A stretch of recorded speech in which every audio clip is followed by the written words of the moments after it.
Do you like books? I mean, really, really like books? Then you're in the right place. Each week, your host, Sam Hankin, interviews the best of today's top-selling authors and the up-and-coming superstars of modern literature. This is The Avid Reader. Here is your host, Sam Hankin. Hi, everyone. Welcome to another edition of The Avid Reader, brought to you by Wellington Square Bookshop.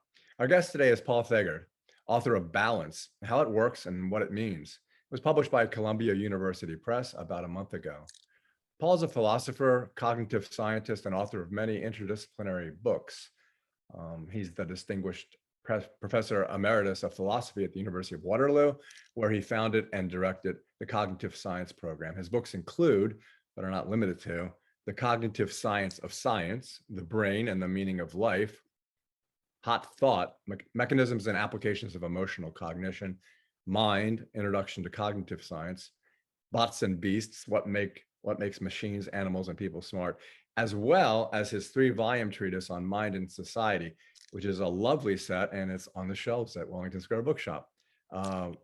These books provide a unified account, all of them, but especially the treatise, of the cognitive sciences, social sciences, professions, and humanities. So, balance. We balance on one leg, we balance our checkbooks, or at least Paul and I used to. We try to balance a budget, our tires, our loads, our acts, our diets, and some balance as they cross Niagara Falls or the Old World Trade Center. We even try to balance our lives. Sometimes we succeed, oftentimes we don't.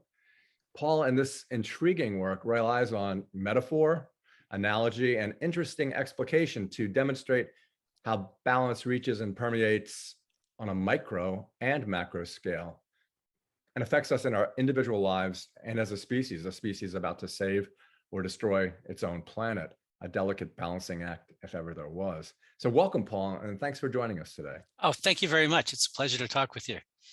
So you begin the book. Oh, I know what I want to tell you. Did you see there was just a study by the British Journal of Sports Medicine that concluded that you are twice as likely to die in the next decade if you can't balance on one foot for 10 seconds, which would also fail most field sobriety tests? Yeah, I saw that. I don't know how significant it is because it's not clear what the mechanism is that predicts from that you're going to die, but it was interesting. I guess it just shows that balance really is an important part of our general well-being, our ability to operate in the world.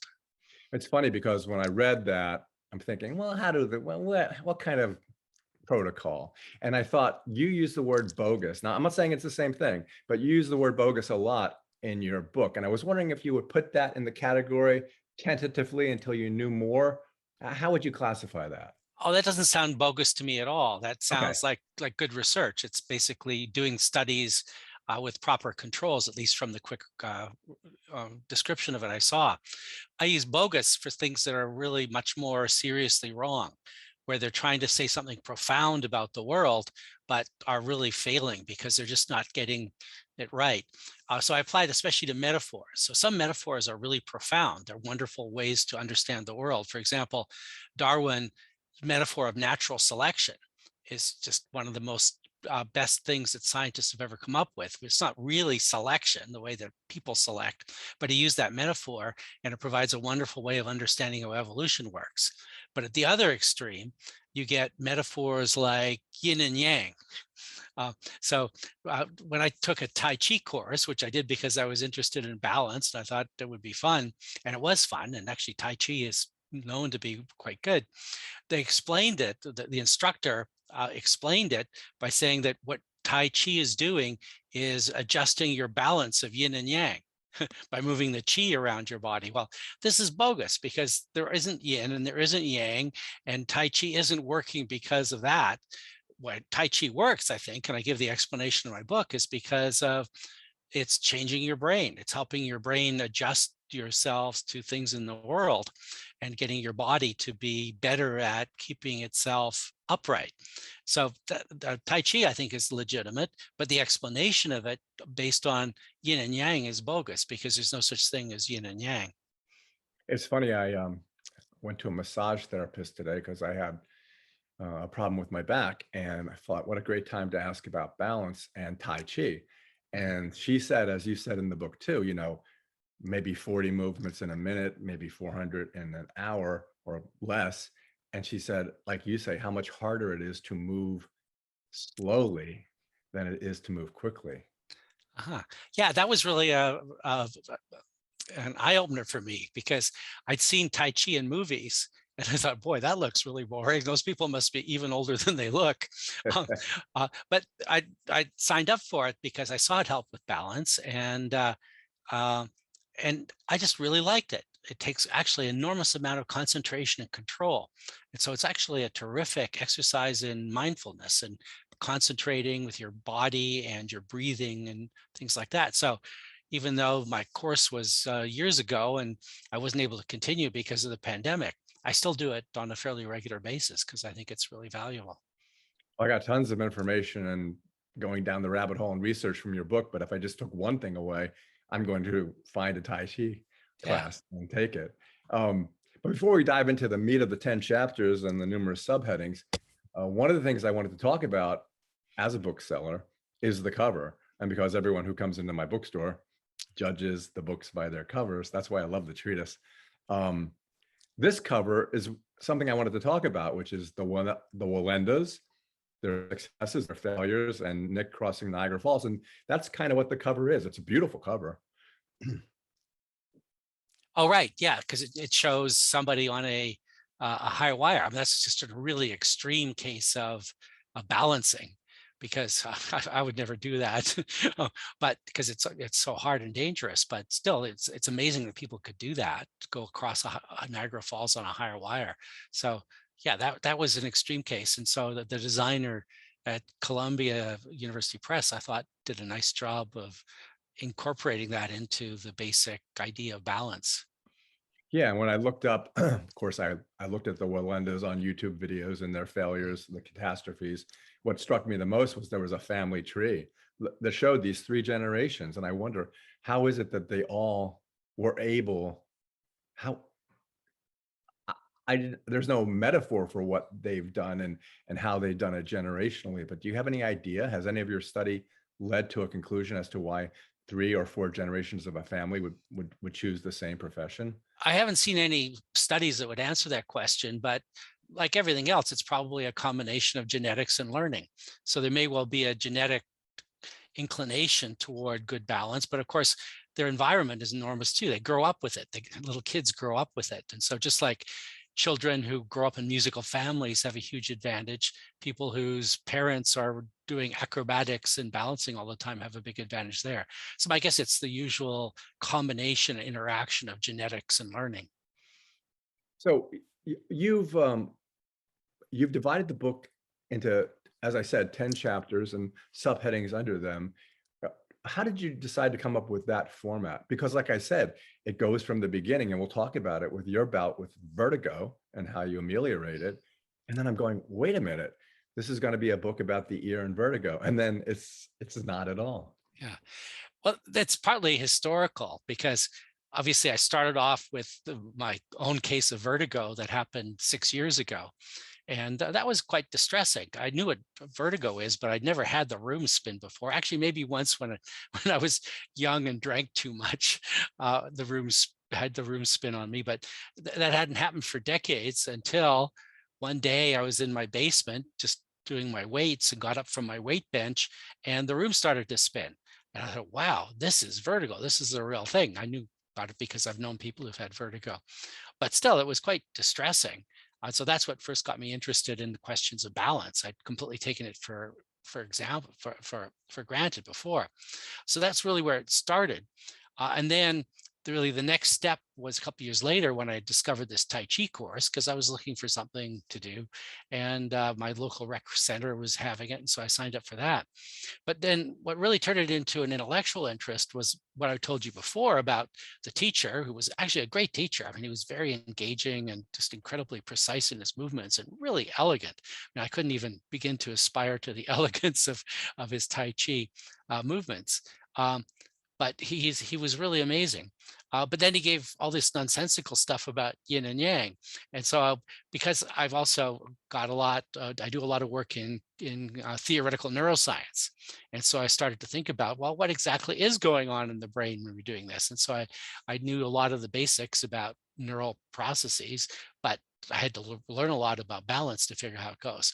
But so that's one strand of the book. That's basically the physiology of balance that I think worked out quite interesting. I did something very original in that, and not just reporting on the work, because I got into a question that people don't usually address, which is the question of our consciousness of balance. So consciousness is a fascinating topic in science, and now it's a serious topic in neuroscience as well. What's going on in our brain when we're conscious of things? But nobody, as far as I know, had addressed the question of what's involved with our experience of balance, what's involved with what happened to me in my basement when suddenly the room was spinning and I was having an experience I'd never had before. So that's the physiological side.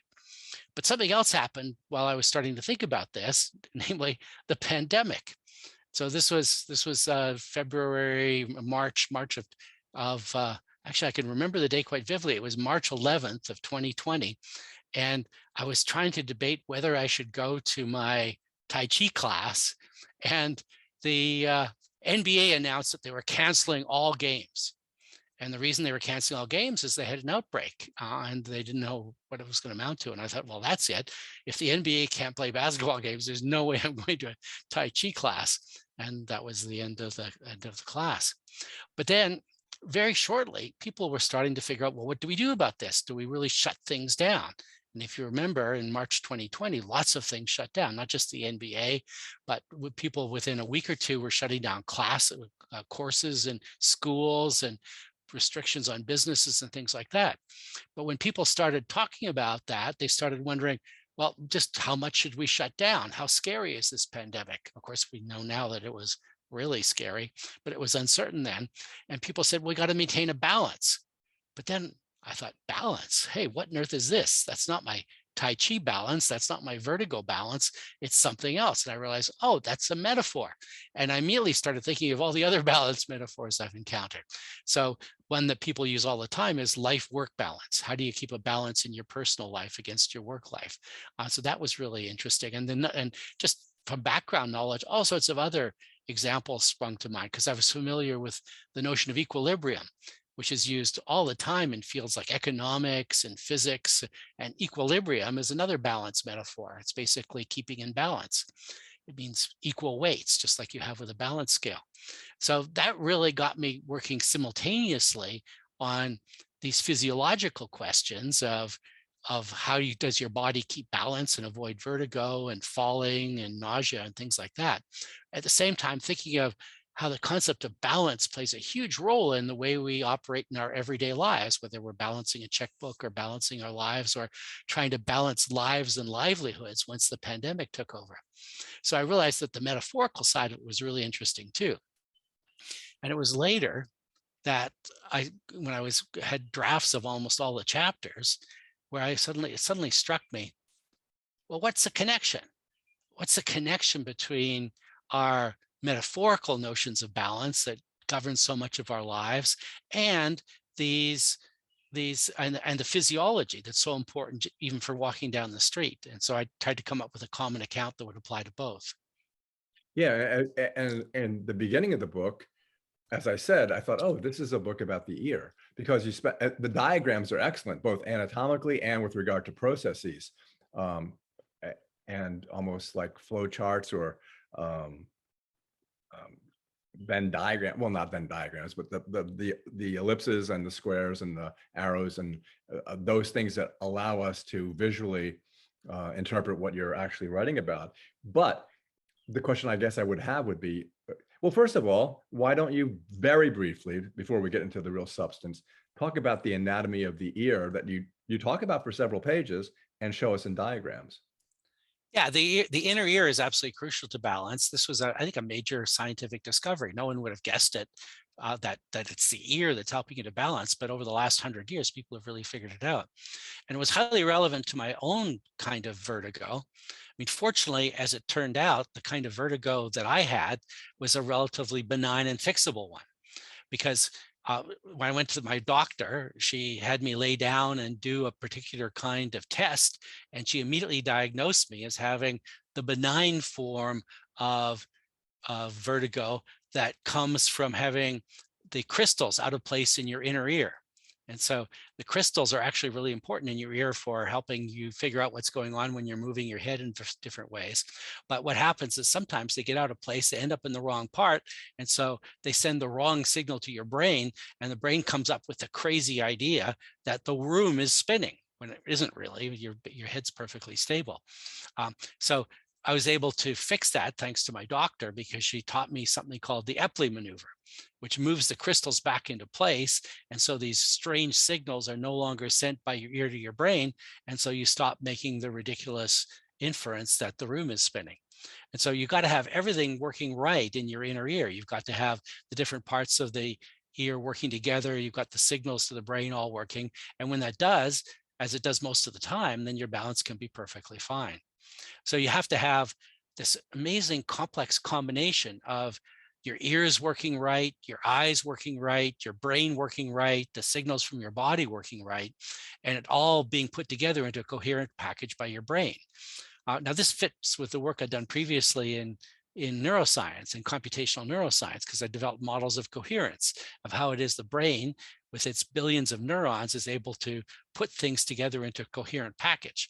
So I realized pretty quickly that this idea of coherence, of making sense of all sorts of complex things put together, provides a really good way of thinking about what the brain is doing, given the signals that it's getting from your inner ear and your eyes and the rest of your body.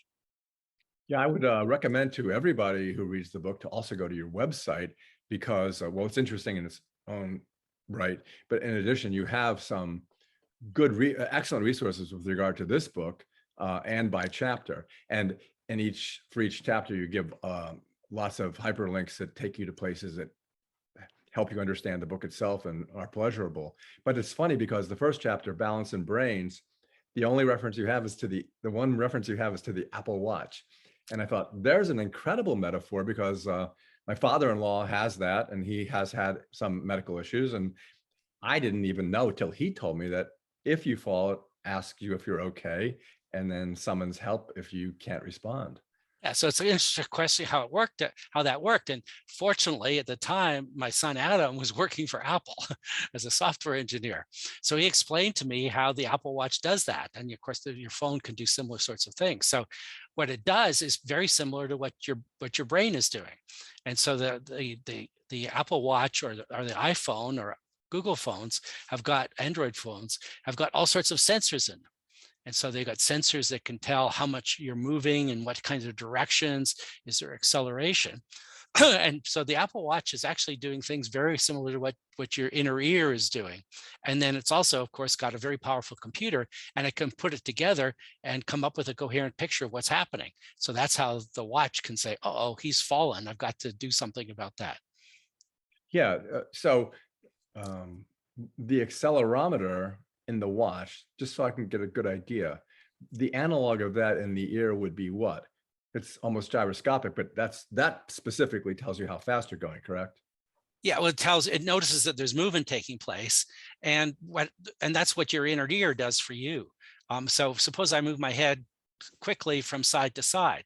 Well, that's moving the fluids in my inner ear. And so you've got the fluids in your inner ear, and you've got hair cells. And they're not really hairs, but they kind of work like cells. You can imagine them as being motion detectors. And so when you move your head, those hair cells are noticing movements in the fluid, and that is then interpreted by the brain, because there's direct connections from the inner ear to the brain stem. So that's the part of your brain that's right on top of your spine. And so there's parts of the brain that are the brain stem that are dedicated to getting all these signals from your inner ears. And then they have to do this really kind of complex computation to figure out what is actually going on, in the same way that the Apple Watch is making a complex computation from what it gets from the accelerometer. It's also got a gyroscope in it, maybe other things too, I'm not sure. But anyway, it puts together all the data and comes up with an explanation saying, oh, this looks like a fall. Yeah, it's interesting because you then make a really good segue to the second chapter, which is about vertigo, which we've talked about, nausea and falls, which you Yeah. just talked about. And the interesting reference on your website is to the optical illusions of Michael Bach. And the readers, you'll have a good time going through those. There's a whole lengthy list of them, and you can, it could take you hours, but it'd be hours of fun. And then I was thinking about, everyone talks about the multiverse now, a frothy universe. And it's almost as if every time you look at an optical illusion, until you recognize what exactly is happening, you're experiencing a different reality. And that's something you write about in a lot of your other books. Yeah. Well, the illusions part is really important because when you if you've got vertigo or dizziness and you think that the room is spinning or your body is wobbling, that's an illusion. That's not actually happening. So the room isn't spinning, your head isn't spinning. And so how does that happen? Well, these are illusions. Where do illusions come from? It's because your brain makes a mistake. And we know that brains make a lot of mistakes because of these 100 or so visual illusions that have been found. So you need to have neural explanations of why they do that. Most of the time, our vision works really well. You walk down the street, you see the trees, you see the sidewalk, but sometimes under conditions that are now well understood, you get these visual illusions. So I was really interested in thinking of vertigo, that your head is spinning or the room is spinning, and what kind of illusion could be involved to explain that. Whenever I talk to David Chalmers, or I've forgotten the guy's name, and Androsio, Damasio? Damasio, sorry. Yeah. Yeah, and I spoke to him too. Um, I always get them irritated because I go, okay, this illusion is reality at the moment. And then I said, well, what if it's a solipsistic universe, and which screws up all their theories? And even if I ask you, you can't disprove that either only one of us is talking and the other Well, it doesn't. depends what you mean by disproof. Yeah, okay. There you go. I can't give you a mathematical proof that that you don't exist and it's all in my head, but I can give you really good arguments. The form of argument is what philosophers call inference to the best explanation. The question is, what's the best explanation of the input that I'm now getting into my brain from the conversation with you? Are you completely illusory? I think that's extremely improbable given everything I know about how computers work, how the world works, that of other people in the world. The best explanation of the fact that I'm hearing your voice is that you exist in Pennsylvania and you're a real person and you're talking to me.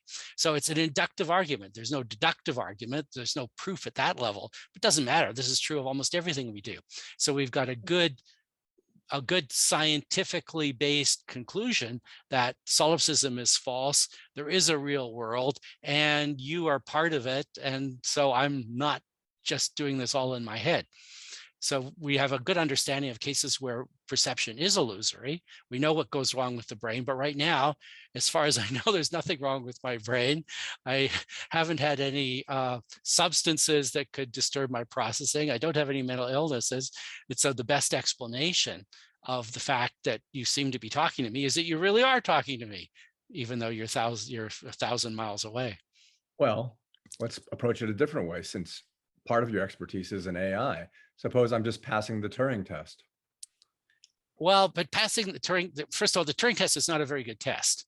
Oh, the Turing, yeah, I think it's really funny that people are still relying on that, but it never was a very good test. I mean, it played a rhetorical use for Turing in his famous 1950s paper, because he was trying to replace wild speculation with something which was more behavioral.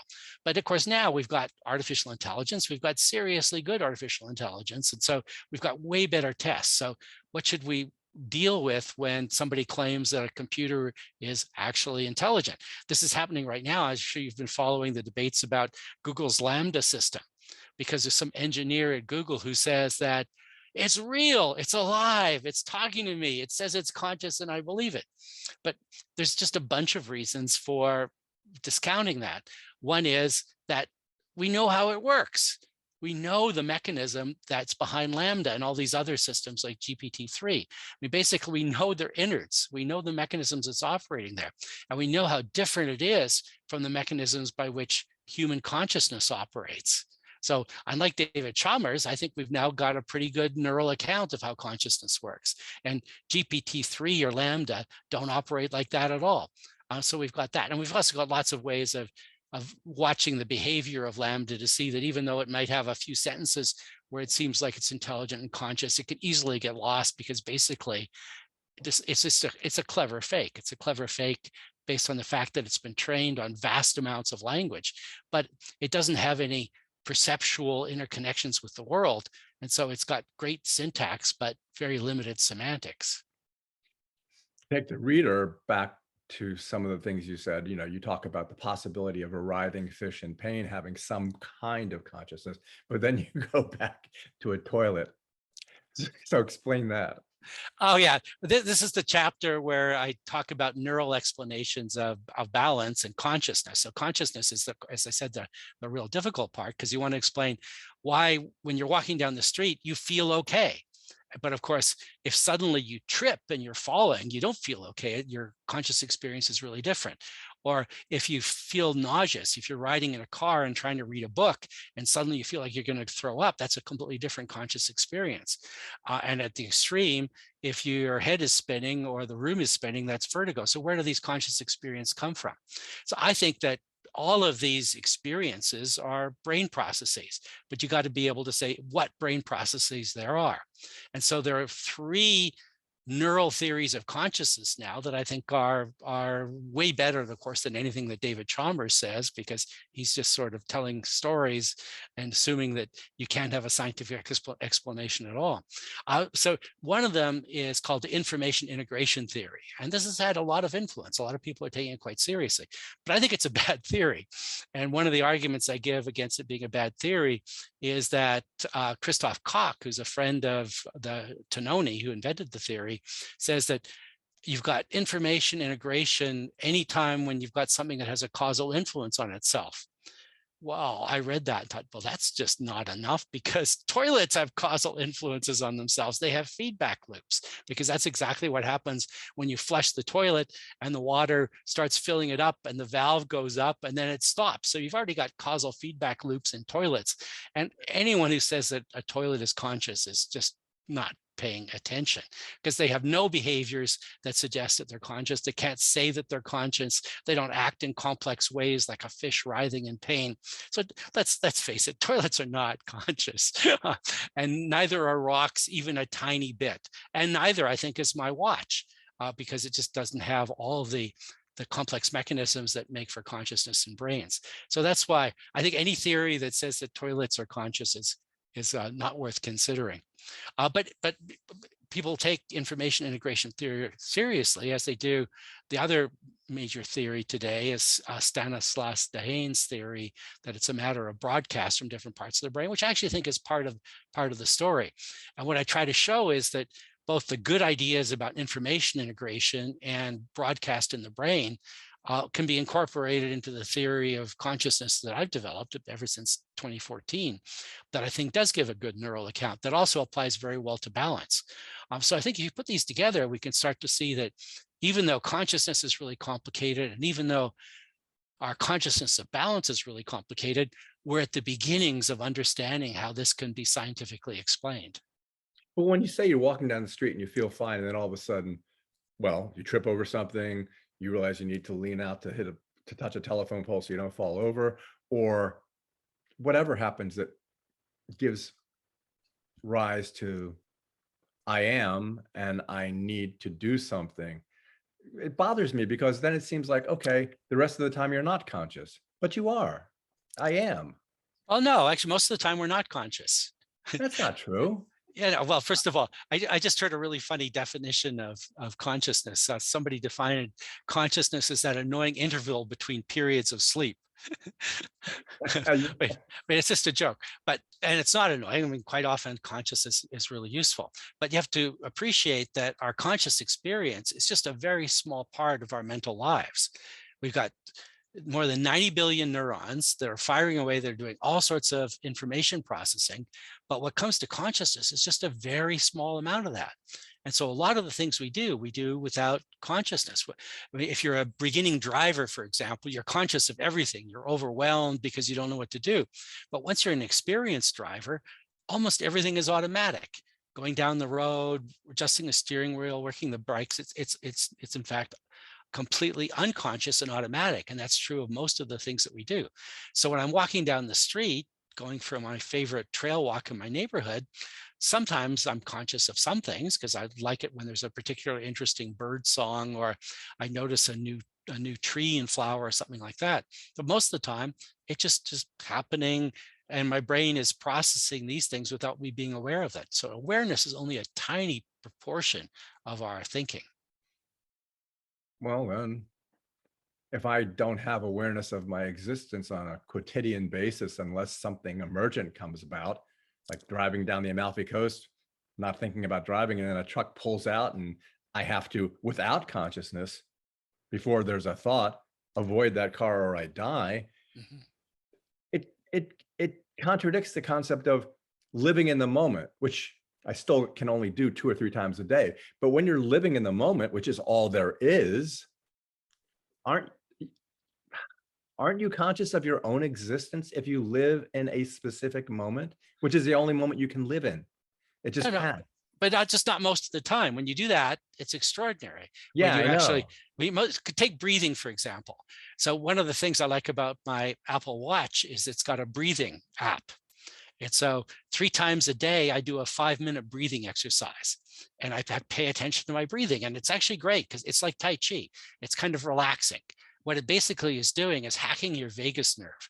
The vagus nerve is the major nerve that runs up through your body and tells your brain what your body is doing. And when you concentrate on your breathing in mindfulness from the watch or from the Tai Chi, what basically it really calms you because it's adjusting the way in which your brain is interpreting the signals coming from your body. But that's only a few times a day I think about my breathing. The rest of the time I just breathe, fortunately. I mean, obviously if I got COVID and had to go on a respirator, I'd be much more conscious, but 99% of the time I go on breathing through the day and I just don't pay any attention to it at all. It's automatic. And the rest of our senses are like that too. So when something is important comes into view, then my eyes are really working at a conscious level. But most of the time, what's going on in my retina and all the processing at the back of my brain, it's just fully automatic. It's not conscious at all. So consciousness is important, especially when something dangerous or dramatic happens and you've got to go into action mode. But most of the time, consciousness isn't very important for the thinking and the acting that we do. Well, still playing devil's advocate or maybe beating a dead horse. In researching for this interview, I watched several of your YouTube videos where you're speaking at seminars or fora and eloquently explaining these very concepts. I would have to assume you're conscious of what you're saying, and the people listening in the audience are conscious, just as I am now. Not only am I conscious of what you're saying and what I'm responding with, but I'm also conscious of my own existence and my ability to do so. Or I'm not. You're telling me I'm not. Most of the time you're not, and you don't need to be. It would just be a distraction.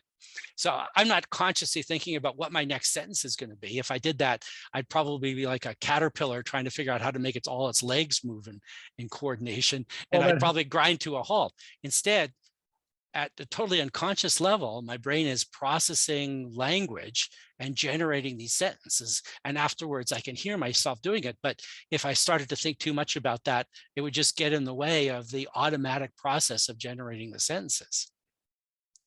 So you're saying that when I'm responding to what you just said, it's basically just 70 billion neurons, or some of them, firing on their own.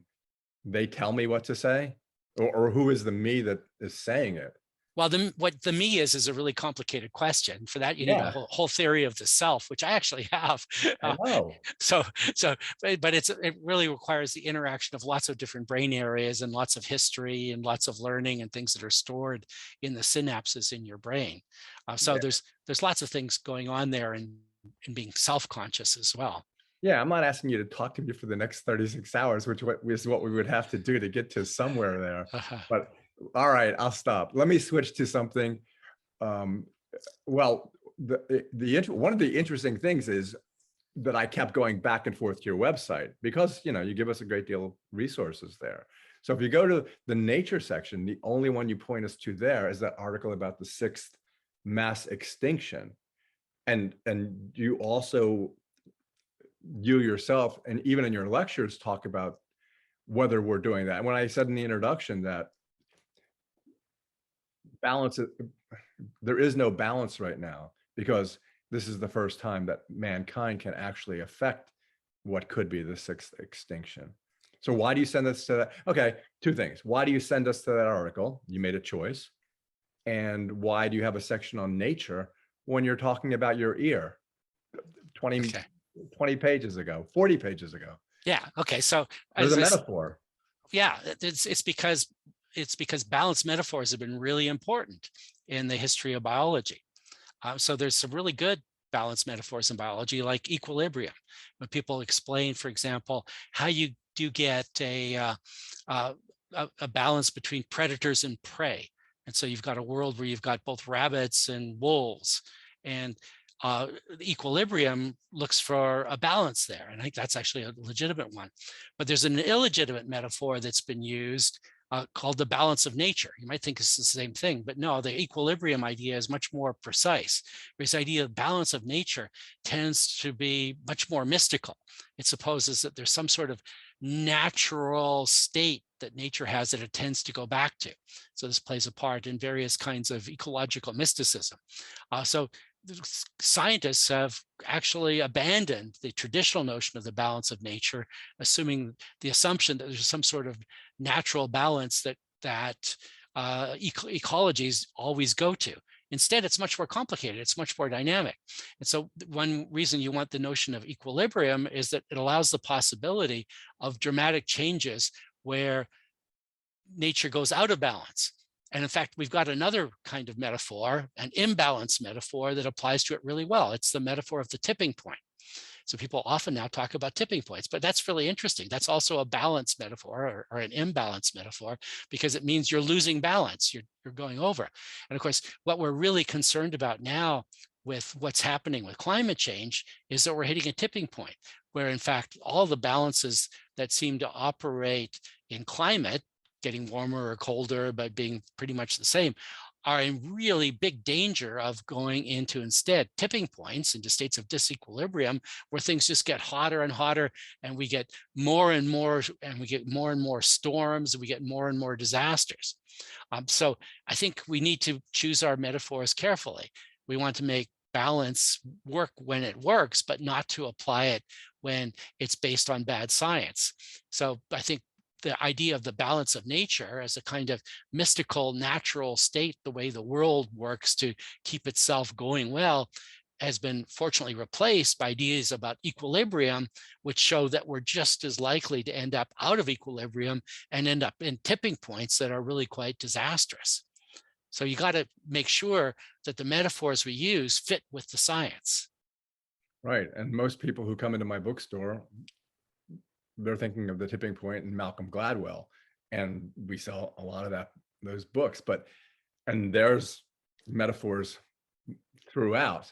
But okay, yes, the kind of balance that we were talking about can be applied in so many ways, like the painting of the Last Supper by Da Vinci, that, he's in the middle, there's equal number of disciples. It provides a certain pleasantness to the aesthetic element of the art. But then there's also, which your references led me to, like Noguchi's red cube, tilt it, putting you off kilter. But yet again, it's still art. It's still theoretically pleasant to the observer. So imbalance, can it not also be something that's valuable in the world? Well, this is something that I realized while I was writing the book, because I started off assuming that, as in the case of your physiology, balance is something good and imbalance is bad. And in most of the metaphors, they work that same way. And so balance seems to be good and imbalance is bad. But I realized, especially from the art section, that that's not always the case. And so there's wonderful examples of balanced art, like Raphael's The School of Athens and Da Vinci's The Last Supper. But if you only had balance in the art, it get boring. You need to have something that just makes things more complicated. And I realized that in architecture as well. So that Frank Gehry is an example of an architect who makes quite striking buildings that throw symmetry away, at least on the exteriors. And so I actually invented a new concept that I'm quite proud of. In fact, my next blog post, I do a blog for Psychology Today, is going to be about metabalance. So I invented this word, metabalance, to mean that we want to have a balance between balance and imbalance. That is, balance is usually good, but when you throw imbalance into the system, you can actually make things more interesting when you make the art less symmetrical than it would be otherwise. And of course, some artists like Picasso have done amazingly striking things by throwing symmetry away. If you look at the Cubist pictures of faces, for example, symmetry is gone. And so it's actually not as beautiful as a real face would be, but it's really striking. It really draws your attention because it's so unusual, just like Frank Gehry's architecture does. So in art, imbalance actually can have some real advantages.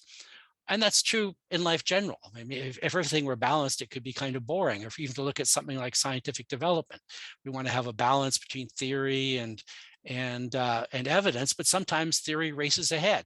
And we get these tipping points in science, and there's big breakthroughs, and that's really exciting. So balance, by and large, metaphorically, balance is good and imbalance is not, but there are times when imbalance is actually valuable. So the problem of what I called metabalance is trying to figure out how to have a balance between balance and imbalance, because sometimes imbalance is good. Yeah, but it also, to me, on a simplistic level, when you get into a meta explanation of things like this, it almost sounds to me like Zeno's paradox, or this statement is false, or the set of all sets that do not include themselves. It's fun to talk about, but difficult to. No, those are just logical paradoxes. This is something that's an important part of our lives. So I think I gave the example of, I mean, sometimes you think about your life. I tend to plan my life really carefully. Likewise. But now and again, it's nice to be spontaneous, to do something you've never done before. And so that spontaneity is like imbalance. It's an adjustment to the usually highly well-organized, well-planned aspect of my life. Well, yeah, but what you're saying is the spontaneity creates imbalance, which then turns into balance. Yes, that would be, yeah, that's getting back to where I'm happier. I'm happier to be balanced most of the time. But I could give a better example for an artist, which I'm not. I mean, I've got absolutely no painting or drawing skills. But if you look at even the most ordered paintings, like Raphael's School of Athens, it's incredibly symmetric and structured, but there's deviations from that, where the particular philosophers and scientists that he puts in his marvelous painting, it isn't perfectly symmetrical down to the details. Then he has elements of imbalance, which make it a lot more interesting. My favorite theory of beauty is that beauty is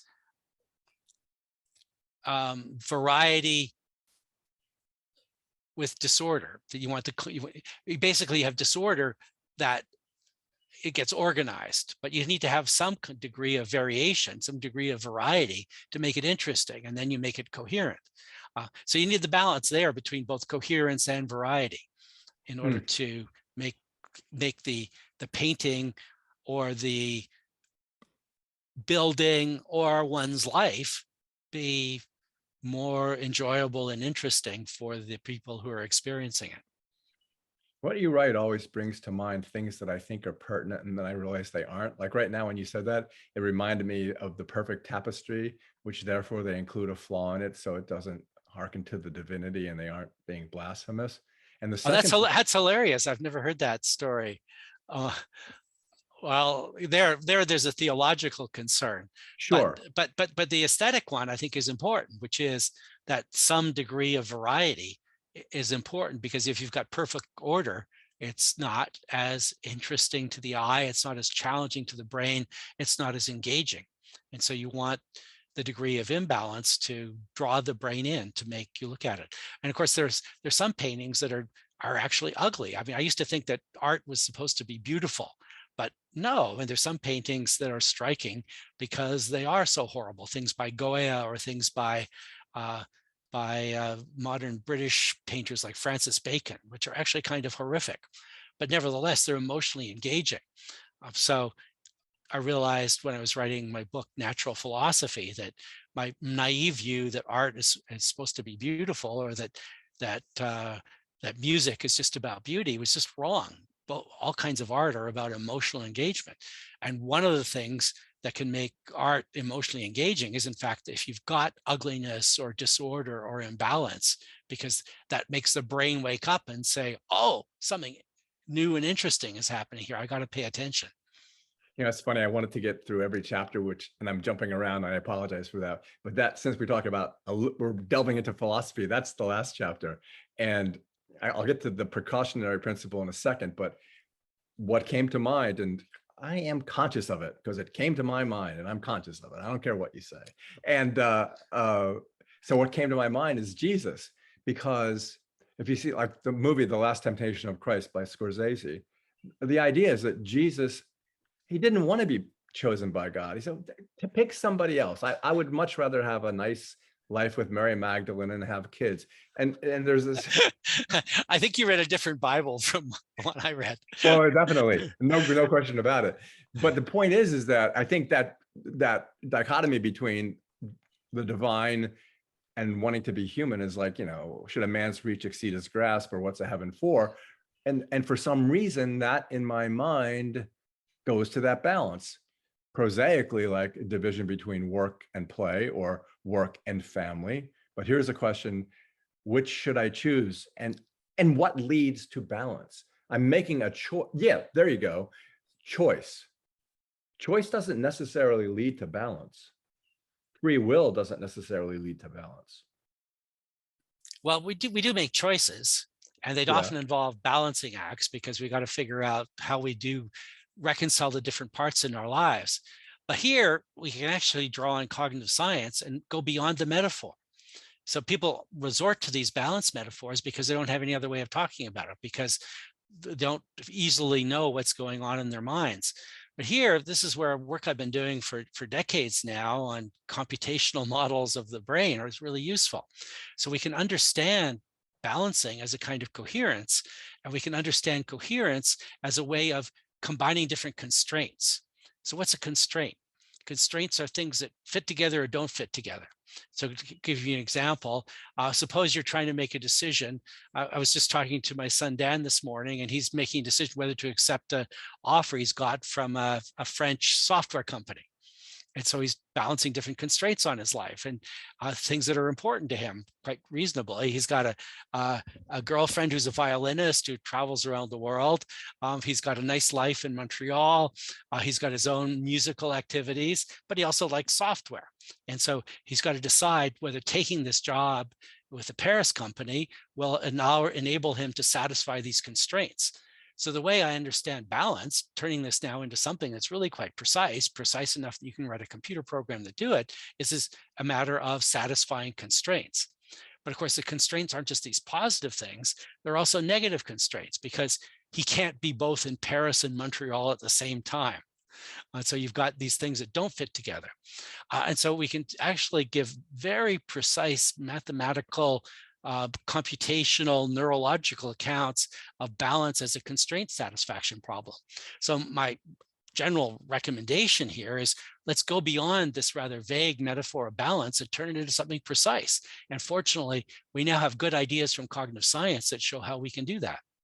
Yeah, I interviewed a guy who wrote a book called The Digital Mindset, which was designed to do that. Which reminds me, a good argument against solipsism is that your son calls you and you give him advice, which goes to the meta concept of you're helping him create balance, theoretically. Yeah, I really was trying to help give him help do that. But what I'm doing when I'm making these judgments about whether more than just I exist, or when I'm helping him with his basic balancing problem, we're doing constraint satisfaction.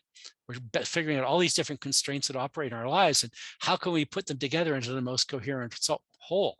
And so that's something we do all the day, and often we do it really quite well. Our brains are really good at this. I mean, some people think that the brain is a probability engine or it's a logic engine. I don't think that's true. I think our brains are coherence engines. And so basically, not just for our physiological balance, but for all these other balancing acts we have in our lives, we've actually got a pretty good coherence engine operating thanks to the way in which our neurons are really good at doing constraint satisfaction.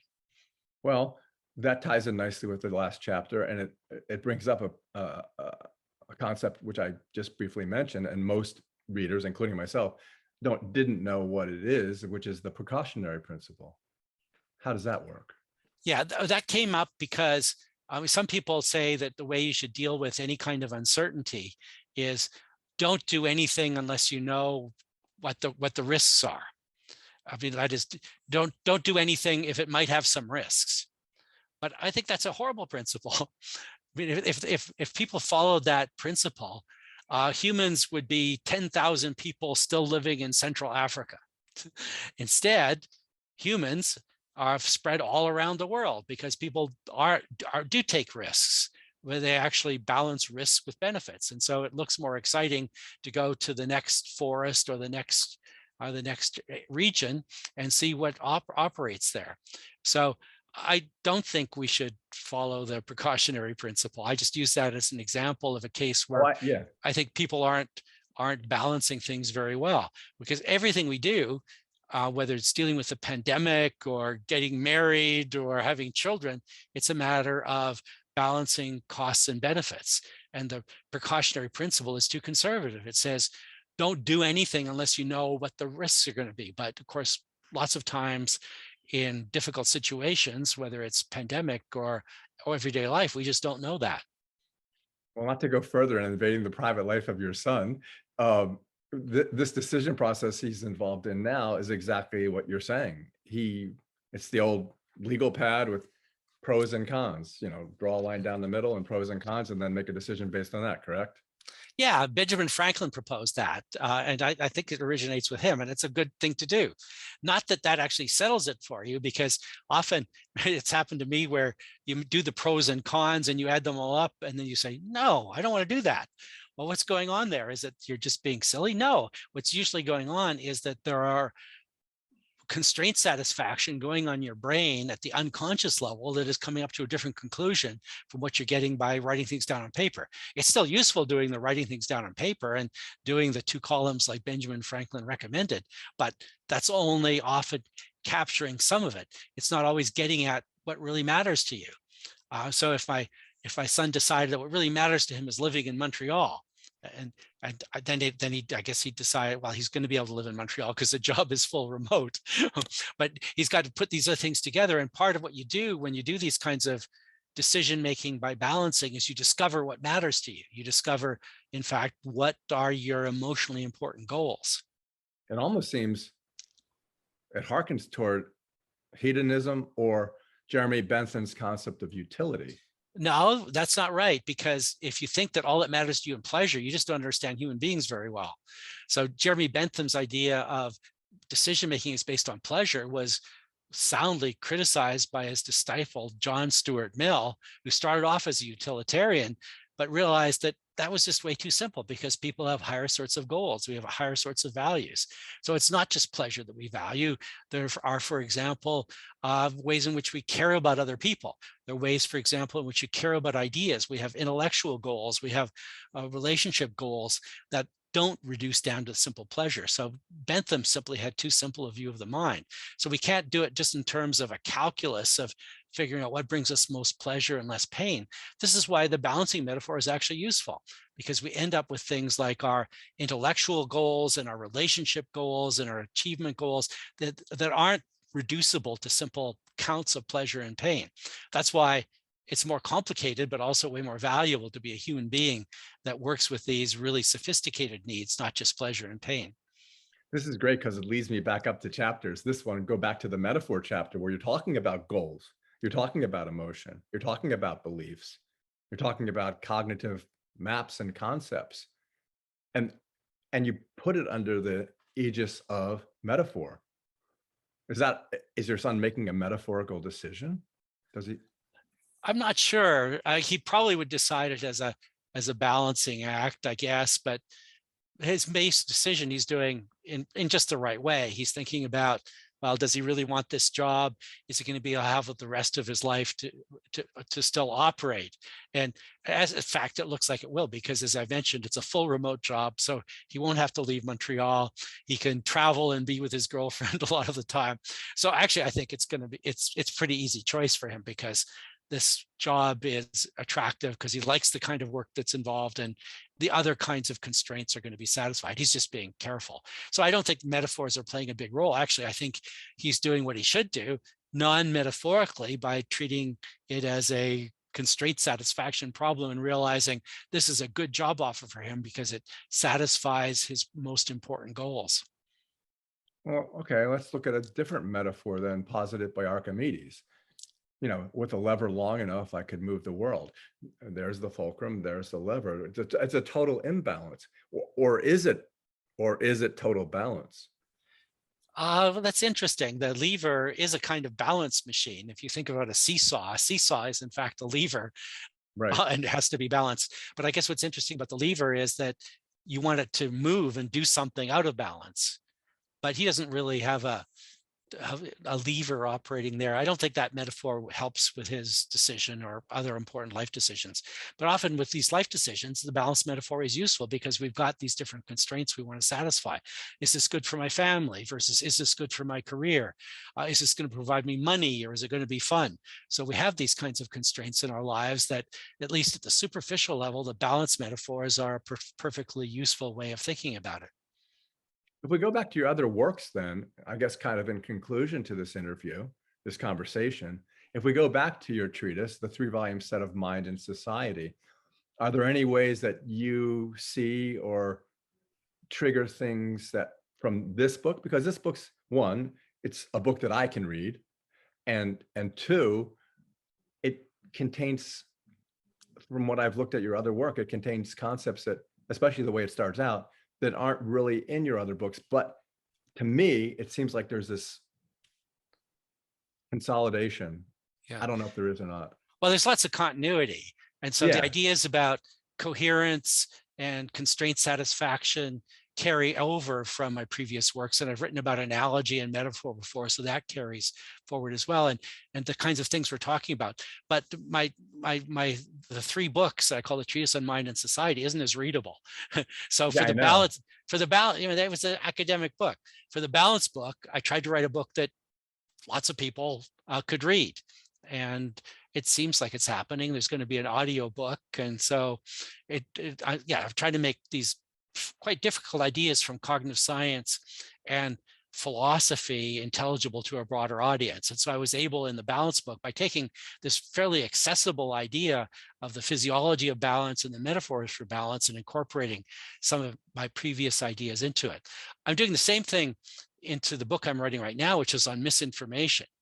Now, this is really important in today's world, and I'm bringing in ideas from philosophy and cognitive science that I think are important, but I'm making the same kind of effort as I did in the balance book to do it in a way that people who are concerned about misinformation in the world, which is a gigantic problem, will be able to read it and understand it. Yeah, it says, when deep fake, the ability to create videos and faces and quotes that never occurred. I don't know if there's a solution to that. Being somewhat of a fatalist, I just see it getting worse and worse. So I guess to go back to your connection with my previous work, you can think of writing as a kind of balancing problem, because on the one hand, I want to be intellectually serious and draw on ideas that I and other people have developed coming out of philosophy and cognitive science.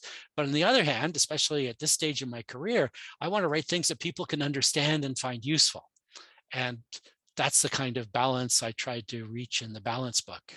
Well, and as far as my bookstore and saying goodbye to you, it's like, this is the kind of book that our nonfiction book club would enjoy reading. And just like you and I have discussed today, we seem to have some disagreements, but we're not being disagreeable. And I think that's really good.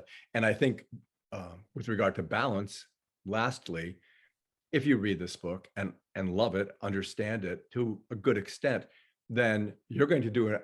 I am doing a risk-benefit analysis in my head. Do you think I can? I'm thinking to myself, what's the risk of tackling his treatise? Is it I'm going to feel dumb. I'm not going to be able to do it, against the benefit, which is that I'll learn a lot about the world and how it works. So with that, thank you, Paul, so much for writing this book and perhaps leading me into the next step, next level.